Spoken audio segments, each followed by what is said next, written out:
আমার শরীরের সমস্ত অঙ্গগুলার গঠন ভিন্ন ভিন্ন, ঠিক না? রূপরেখা ভিন্ন না? চোখের লগে কানের মিল আছে নাকি? না চোখের লগে নাকের মিল আছে? মিল আছে না? নাকের লগে ঠোঁটের মিল আছে? সবগুলার চেহারা ভিন্ন, কর্ম ভিন্ন, কাম ভিন্ন না? চোখের কাম কি? এটা তো কানে করতে পারে না। কানের কাম কি? এটা তো জবান করতে পারে না। জবানের কাম কি? এটা তো নাকে করতে পারে না, ঠিক না? হাতের কাম কি? পায়ে করতে পারে নাকি? পায়ের কাম কি? এটা কি হাতে করতে পারে নাকি?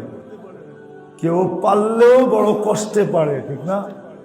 কি পারলেও বড় বড় কষ্টে। তো অঙ্গগুলো ভিন্ন ভিন্ন, কিন্তু একটাই খোঁচা লাগলে তো সব দিই কয়, ঠিক না? না কয় না? একটা যদি ব্যথা হয় পুরা শরীরই তো ব্যথিত। সত্য এটাই। আজকে পুরা ইনসানিয়তের জন্য রাহবরি, পুরা মুসলমানের জন্য রাহবরি, আল্লাহ রসুলের রাহবরি। যদিও ব্যথা ওইখানে, কিন্তু ভাবতে হবে ব্যথা আমারও। এই জন্য রাহবরি, আল্লাহর কি রাহবরি, আল্লাহর কি রসুলের রাহবরি। এটা যদি মানতে পারলাম, হইতে পারে আমরা এইখানে বসে কাঁদবো আর এর আসর ওইখানে পড়বো।